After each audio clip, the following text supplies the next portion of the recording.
अतिशय धक्कादायक बाब समोर आले। नाशिकमध्ये अवैध गर्भलिंग निदान रॅकेट उघड झालेलं आहे। चारचाकी गाडीमध्ये पोर्टेबल सोनोग्राफी यंत्र बाळगून गर्भलिंग निदान केल्याचं इथे उघडकीस आलेलं आहे। यामध्ये चाळीसगावचे डॉक्टर बाळासाहेब पाटील यांच्यावर गुन्हा दाखल करण्यात आलेला आहे। आरोपी डॉक्टरांविरोधात पुण्यातही तक्रार दाखल आहे असं सांगितलं जात आहे। विना परवानगी सोनोग्राफी यंत्राची विक्री किंवा ने-आण केली जात नाही आणि अशा पद्धतीने ही विना परवानगी विक्री केल्याबद्दल जी हेल्थ केअर कंपनीला सुद्धा सह आरोपी घोषित करण्यात आलेला आहे।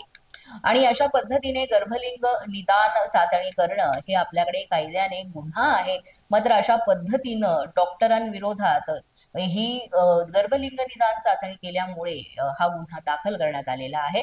महानगरपालिका स्तरावर सल्लागार समिती आहे। त्या समितीमध्ये संबंधित डॉक्टरांवर बाळासाहेब पाटील आणि त्यांचे ड्रायव्हर शेखर निकम यांना गेल्या मीटिंगमध्ये याचा खुलासा मागितला गेला होता। मात्र त्यांनी खुलासा जो दिला तो अमान्य करण्यात आलेला आहे। सोनोग्राफी मशीन अवैधरित्या गाडीमध्ये आढळली।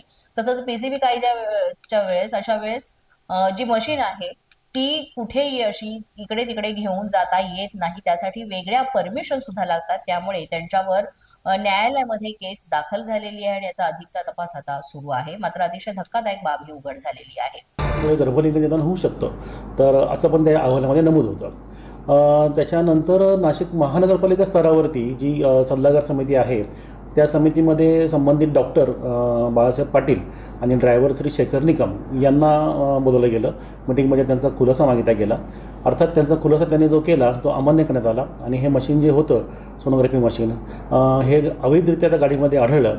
तर PCB कायद्यान्वये ॲक्च्युली मशीन आपल्याला असं सोबत घेऊन इकडे तिकडे जाता येत नाही, त्यासाठी वेगळ्या परमिशन्स लागतात। त्याच्यामुळे त्याच्यावरती आता आपण न्यायालयामध्ये केस दाखल केलेली आहे।